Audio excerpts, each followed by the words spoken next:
Good morning students. दोस्तों आज हम लोग चैप्टर नंबर 2 जिसके अंदर इलेक्ट्रिक पोटेंशियल, कैपेसिटर, एनर्जी उन सब का कॉम्बिनेशन लेके बहुत से अच्छे एमसीक्यू सॉल्व करेंगे। तो प्लीज फास्ट रेडी हो जाओ नोट पेन लेके और हम लोग अच्छे एमसीक्यू स्टार्ट करते हैं। पहला कैपेसिटर ऑफ अ कैपेसिटेंस। दोस्तों इसका मतलब कैपेसिटर दे दिया है 100 माइक्रोफैराड है। ये 100 वैसा का वैसा, माइक्रो मतलब 10⁻⁻⁶, तो 10⁻⁻4 फैराड है। ये बात खत्म। डिपोजिटिंग या चार्ज दिया है, चार्ज मतलब Q 8 × 10⁻⁻18 कूलम।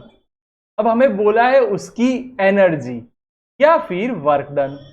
मेरे प्यारे दोस्तों एनर्जी बोले या वर्क डन बोले आप याद करो half CV² Q²/2C than half QV।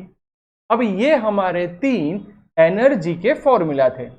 अब दोस्तों ये देखना है कौन सा अप्लाई करेंगे।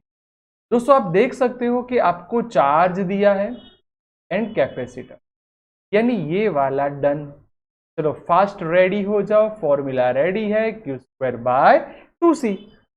चलो दोस्तों तो फटाफट वैल्यू पुट करते हैं। चार्ज यानी आपके पास रेडी है 8 × 8 लिख देते हैं। 10⁻⁻36 लिख दूं तो चलेगा, -18 -18 2 सी की जगह पे कैपेसिटेंस आपका 10⁻⁻4, यानी ये देख सकते हो दोस्तों कि आपके पास ये आया 32 और ये ऊपर चला गया -30। देखो मेरे प्यारे दोस्तों आपके सामने ये आंसर आया। Yes that means D is my right answer. Next, a fully charge capacitor has a capacitance C। यहां पे इसके साथ रेजिस्टेंस की बात की है, स्पेसिफिक हीट की बात की है, मास की बात की है और उसका टेम्परेचर रेज कर रहे हैं। तो इसका मतलब दो एनर्जी को कंपेयर करना पड़ेगा। फर्स्ट, अगर आप लोग कैपेसिटर की एनर्जी बोल रहे हो तो मैं अभी लिख दूं हाफ CV²। अगर आप ये कैपेसिटर की है, अगर आप थर्मल एनर्जी बोल रहे हो MS∆T। अब ये दोनों को कंपेयर करेंगे और हमें चाहिए क्या, आपको वोल्टेज ढूंढ। मेरे दोस्तों चलो फटाफट इन दोनों को पहले कंपेयर करो। ये MS∆T V² को सब्जेक्ट बनाओ तो 2MS∆T/C। मेरे प्यारे बच्चों V को सब्जेक्ट बनाने के बाद 2MS∆T/C। बोलो आपके पास ये बहुत ही बढ़िया न्यूमेरिकल हो गया। देख सकते हो दोस्तों B is my right answer. बहुत ही बढ़िया MCQ। नेक्स्ट, ये सबसे बढ़िया MCQ, इसको समझना बहुत ही मस्त है दोस्तों। A combination of capacitor is set up in figure. अब दोस्तों आपको इलेक्ट्रिक फील्ड का मैग्नीट्यूड किसके कारण, चार्ज Q के कारण, और ये चार्ज किस पे है, तो 4 माइक्रोफैराड है नाइफ है। अब मजे की बात यह है कि आपको सबका चार्ज ढूंढना पड़ेगा। अब सबका चार्ज कैसे ढूंढोगे, तो चलो उसको पहले सिंप्लीफाई करो। ये 4 माइक्रोफैराड है एज इट इज। मेरे प्यारे बच्चों ये दोनों किस में, पैरेलल। तो पैरेलल में होता है सिंपल एडिशन, तो ये मेरा हो गया 12। बच्चों समझना ये 2 माइक्रोफैराड है एज इट इज और इसको आपने कनेक्ट कर दिया है 8 वॉट। अब मैं आपकी जगह पे होता हूं, मैं क्या सोचता हूं कि 4 माइक्रोफैराडे में कितना चार्ज जाएगा, यानी ये रहा 4 माइक्रोफैराड। दोस्तों मैं इक्वल टू CV लिखूं तो चार्ज ढूंढना है, कैपेसिटेंस मेरा 4, माइक्रो का माइक्रो ही रखते हैं और वोल्ट आपका 8। अगर मैं ऐसे करूंगा तो 8 4 30। यस और नो? तो बच्चों आप समझना ये आपने गलत किया है कि सही किया। आपको ये समझना पड़ेगा अगर ये दोनों पैरेलल में तो सबके पास वोल्टेज इक्वल रहेगा, क्योंकि पैरेलल में वोल्टेज इक्वल होता है। अब चार्ज की बात करो तो चार्ज तो पैरेलल में इक्वल नहीं होगा। रिपीट, चार्ज पैरेलल में इक्वल नहीं होगा, इसलिए डायरेक्टली आप इसको ऐसे अप्लाई नहीं कर सकते। दोस्तों आपको समझना पड़ेगा कि पहले इसका भी इक्विवेलेंट ढूंढना पड़ेगा। देखो ये 2 ऐसा, बच्चों बहुत शांति समझना, ये दोनों किस में है? सीरीज में। एक काम करो, टोटल कैपेसिटेंस लिखूं तो ऊपर मल्टीप्लीकेशन, नीचे एडिशन, तो आप इसको कट करोगे तो आपका आंसर आया 3 माइक्रोफेराड। तो दोस्तों ऊपर 3 आया, ये इक्विवेलेंट कैपेसिटेंस था। बच्चों ये मैंने इसलिए इतना शांति से और बेहतरीन तरीके से समझाया। अब आप फोकस, अब Q is equal to CV वैसा का वैसा, पर यहां पे आपको 3 पुट करना पड़ेगा, क्योंकि आपको पूरा कैपेसिटेंस चाहिए। वो रो के अंदर पूरा कैपेसिटेंस, यानी ये देख सकते हो ये रो पे 3, तो ये आपका हुआ 20। बस ये समझाने के लिए दोस्तों मैंने इतनी मेहनत की। तो पहली बात, जो 4 माइक्रोफैराड है, अगर मैं उसका चार्ज Q1 लिखता हूं तो ये मेरा हो गया 24 माइक्रोकूलम। यस सर, ये बात डन, परफेक्टली समझ में आ गया। अब उसके साथ मेरे दोस्तों 9 वाला ढूंढना, यानी यहाँ पे आ रहा है चार्ज कितना? 20। अब देख सकते हो यहां से डिवाइड हो रहा है। अब डिवाइड होगा यानी ऐसा नहीं बोल सकते कि इक्वली डिस्ट्रीब्यूट होगा, तो क्या करेंगे? तो चिंता मत करो, 9 माइक्रोफैराडे का ढूंढना है। देखो मैं क्या कर रहा हूं, total charge upon total capacitance into इसका जो है, इसका 9 माइक्रोफैराडे। मेरे प्यारे बच्चों टोटल चार्ज कितना होगा? टोटल चार्ज वो आप डायरेक्ट कैलकुलेट कर सकते हो, तो आपके पास रेडी है सर, 24 टोटल आ रहा है। टोटल कैपेसिटेंस इन दोनों का आप लोग लेके आए थे 12, क्या आपका 12, और जहां पे चाहिए वो है 9। अब देखो दोस्तों क्या आपका हो गया 3 माइक्रो। तो आप समझना बच्चों, यहाँ पे 24 के 2 पार्ट हो गए, यहाँ पे 18 जाएगा, जिसका कैपेसिटेंस ज्यादा उसका चार्ज भी ज्यादा, और यहाँ पे 6 जाएगा, है ना? बहुत ही बढ़िया मेथड। यस बच्चों, अब मेरे को टोटल चार्ज दे दो। टोटल चार्ज मेरा होगा Q1 प्लस Q2, यानी 24 प्लस 18 यानी 32। अब आप समझ गए होंगे कि सर ने 32 ला दिया था, है ना? सही मायने में ऐसे मैंने लाया था। चलो आपके पास हो गया बेटा 32। अब आपको 30 मीटर पे इलेक्ट्रिक फील्ड चाहिए, तो प्यारे बच्चों इलेक्ट्रिक फील्ड का फॉर्मूला KQ/R²। दोस्तों K की जगह 9 इंटू 10⁻⁹। चार्ज कितना लेके आए आप? यस, ये रहा चार्ज 32। अब 30 का स्क्वायर यानी 2 बार मैं 30 लिख देता हूं। अब बहुत शांत मन से समझ, 9 के 9 का, यस और नो बच्चों? यस पक्का? देखो सॉरी, आपने यहाँ पे गलती कर दी है, 42 आएगा, ये आपका 40। तो 2 0 कट करोगे तो 10⁻⁷, और यहाँ पे 40। ये देखने के बाद सब लोग स्टॉप हो गए, पर मैं बोलता हूं बच्चों आप थोड़ा धीरज रखो। आपको याद होगा माइक्रोफैराडे यानी 10⁻⁻⁻। तो यहां भी आपको 10⁻⁻⁶ पुट करना पड़ेगा। अब जैसे ही आप 10⁻⁻⁶ पुट करते हो तो ये आपका आंसर आ जाएगा 420 न्यूटन पर कूलम। तो देखो C is my right answer. और मेरे प्यारे बच्चों प्लीज प्लीज प्लीज, ये बहुत ही अच्छा MCQ है, इसको बहुत शांति से देखना, तब जाके आप उसकी क्वालिटी समझ पाओगे। Next, 2 capacitor C1 and C2 are connected in parallel. तो ये मैंने C1 कनेक्ट किया, ये मैंने C2 कनेक्ट किया, ये दोनों पैरेलल में हैं, तो इक्विवेलेंट कैपेसिटेंस हो गया C1 प्लस C2, जो आपको दिया है 10। यानी 10 is equal to C1 plus C2। चलो एक बात खत्म। If both capacitor are connected to 1 volt battery, अब आप 1 वोल्ट बैटरी से कनेक्ट कर रहे हो, यह आपका हो गया 1 volt battery. Then the energy stored in C2, बच्चों ये समझो C2 is 4 times then C1, तो C2 की एनर्जी 4 टाइम्स देन C1। अब एनर्जी का फॉर्मूला याद करो, तो हाफ CV², ये मैंने लिख दिया, हाफ ये 4 वैसा का वैसा, हाफ CV²। मेरे प्यारे बच्चों ये वोल्टेज इक्वल होगा क्योंकि पैरेलल में है, ये हाफ हाफ कट हो जाएगा, यहाँ पे 1 है, तो C2 का मतलब 4 टाइम्स C1, यानी चौथे यानी 4 गुना होगा। अगर ये वैल्यू मैं यहां पुट करता हूं, ये 10 वैसा का वैसा, ये वैसा का वैसा, सॉरी C1 वैसा का वैसा, इसकी जगह 4C1, यानी 10 इज इक्वल टू 5C1। तो C1 इज इक्वल टू, बोलो सिंपल काम हो गया, C1 आपको मिल गया 2 microfarad.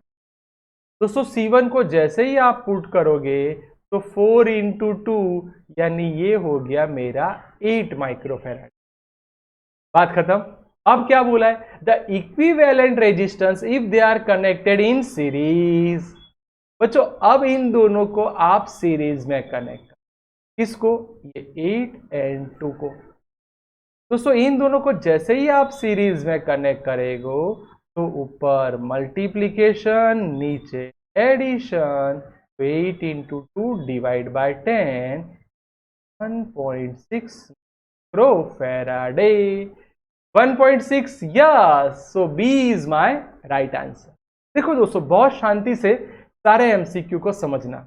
Next, a parallel plate air capacitor, यानी वो कैपेसिटर हवा में है, एयर में है, उन दोनों को हम लोग डी डिस्टेंस पे प्लेट पे रखा है, पोटेंशियल डिफरेंस V वोल्ट है, तो आपको अट्रैक्शन बिटवीन प्लेट्स कैपेसिटी यानी फोर्स ढूंढ, ठीक है, फोर्स।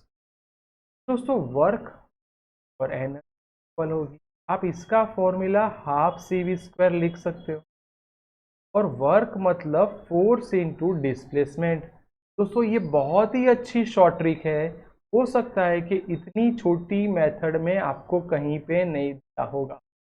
देखो ये आपका आंसर आ गया CV² by 2D, yes, that means C is my right answer.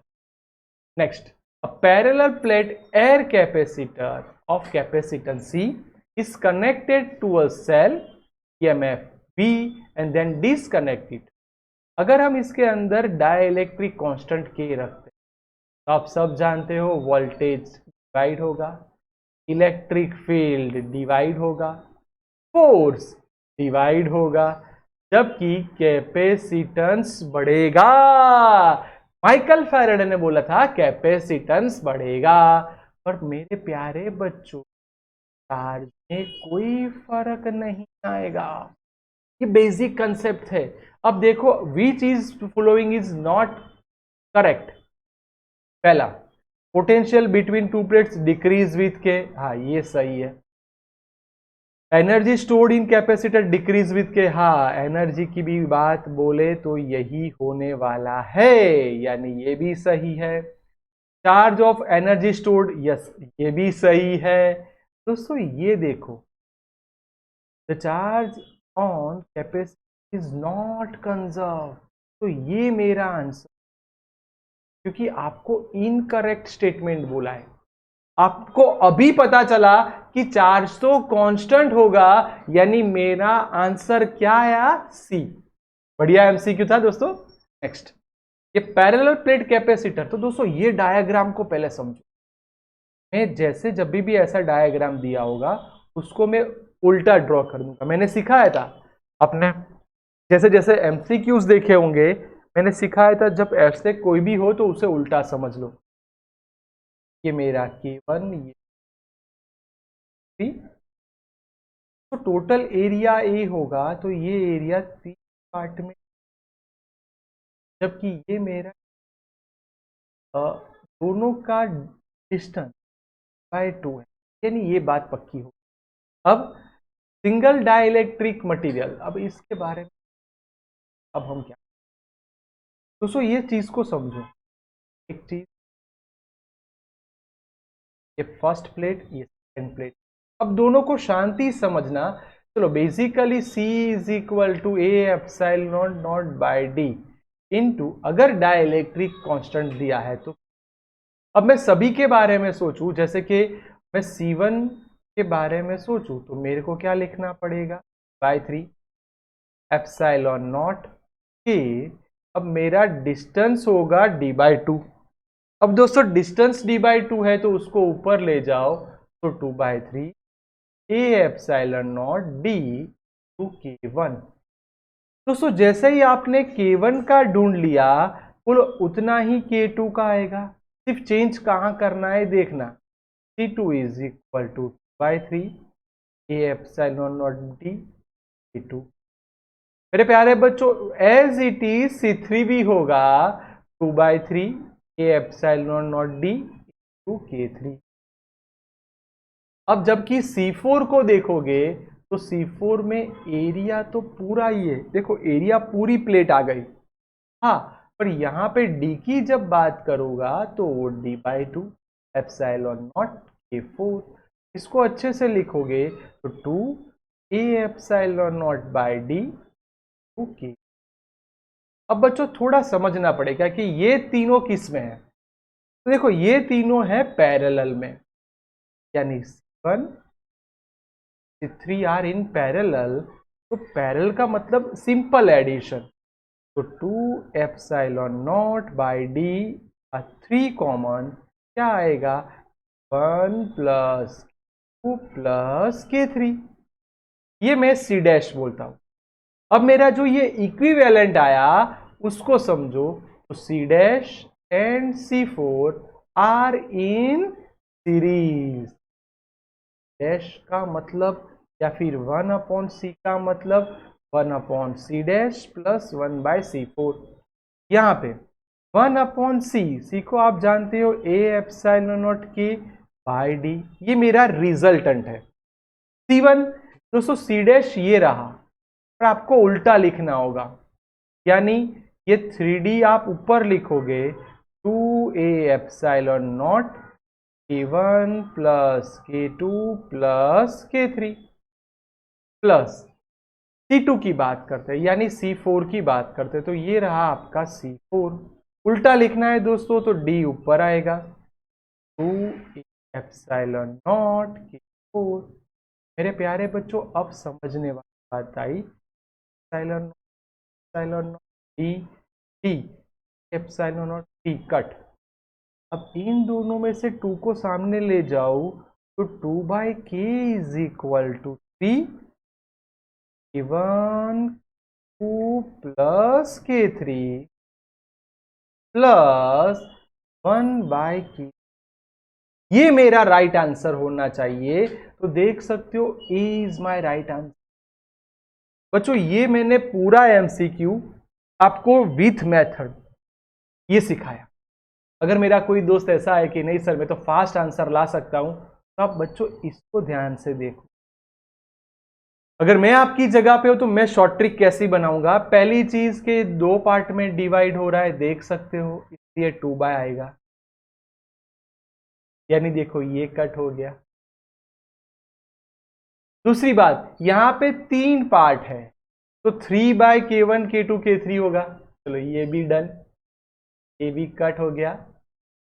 और जो k4 है वो वैसा का वैसा। तो बच्चों कितनी शॉर्टकट से मैं ये आंसर ला सकता हूं वो भी मैंने आपको सिखा दिया। दोस्तों बहुत बहुत बहुत ही बढ़िया MCQ।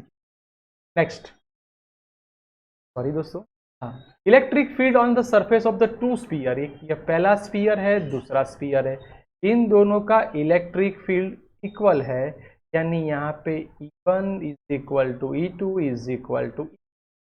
Then the ratio of electric potential, electric potential के लिए भी बहुत लोगों ने लंबी लंबी मेथड बोली है, सिंपल सी formula V is equal to ED। अब यहाँ पे V is equal to R, अगर पहले का रेडियस R1 दूसरे का रेडियस R2, तो ऐसे 1 is equal to R1 divide V2 is equal to ER2। But के पास एक बेहतरीन मेथड आ गया, V1 bye V2 equal to R1 bye R2। देख सकते हो ये रहा आपका आंसर। बल्कि मैं तो ये शॉर्ट ट्रिक आपको बोलना चाहता हूं, अगर ऐसा बोले कि आपका इलेक्ट्रिक फील्ड सेम है तो आप डायरेक्टली अप्लाई करो V प्रपोजल टू R। आप देख सकते हो ये शॉर्टकट से भी आंसर आ जाएगा। नेक्स्ट, चार्ज आपको दे दिया है, क्यों 10, उसको ट्रायंगल पे रखा है, ये आपका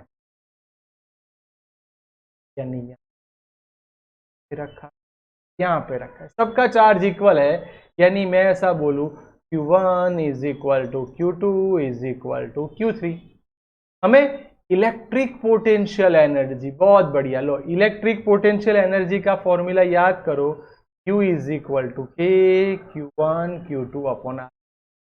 अब दोस्तों इक्विवेलेंट ट्रायंगल यानी इन सब का डिस्टेंस भी सेम है, सीधी सी बात है कि पहले हम दोनों का सोच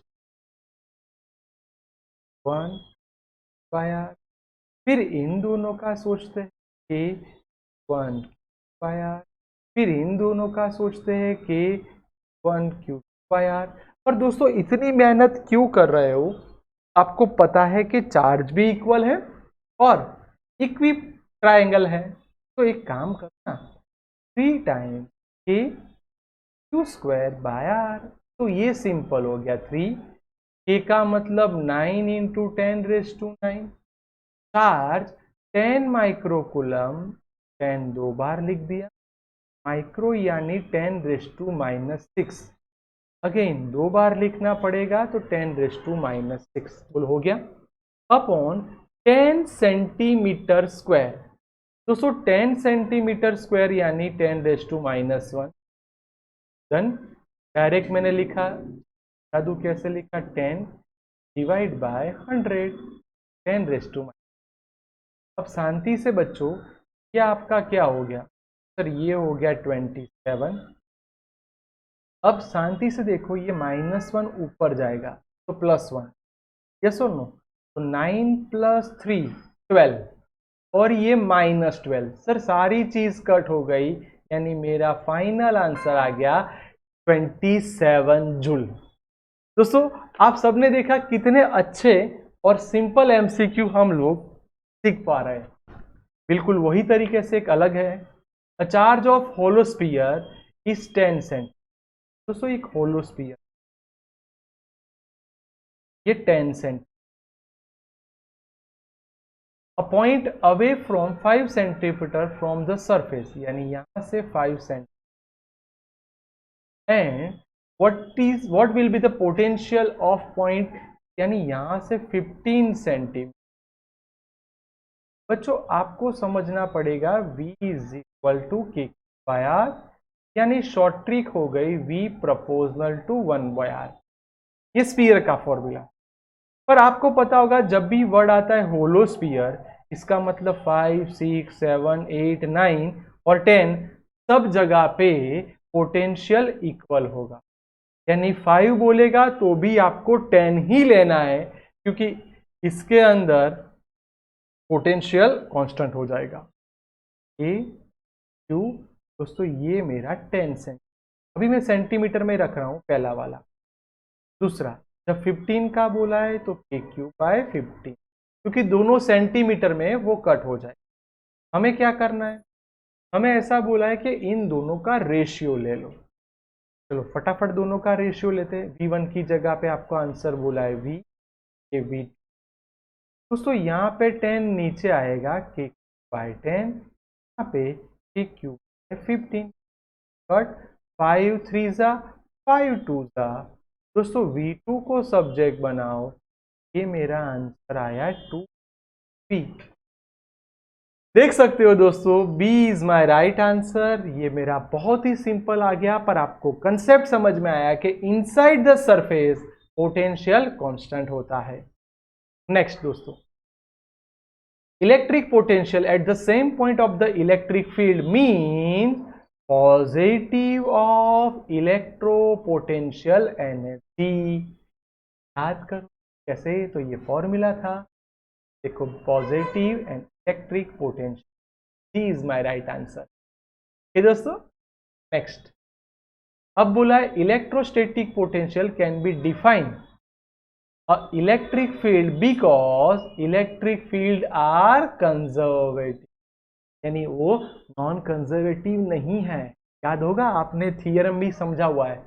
next, electric field is directed along with the direction in which the rate of electric field, यानी ई का फॉर्मूला याद करो, minus dv by D I. इसका मतलब डिक्रीज होगा और फास्ट डिक्रीज, क्योंकि इंक्रीज तो नहीं होगा, माइनस साइन आई और इनवर्सली प्रोपोर्शनल है इसलिए।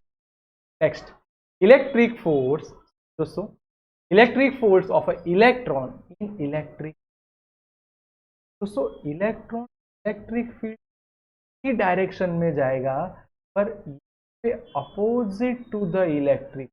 याद होगा, वर्ड आया आपका इलेक्ट्रॉन, अगर प्रोटॉन वर्ड आया आता तो in direction to the electric field and the direction के साथ वो इलेक्ट्रिक फील्ड में भी जाता।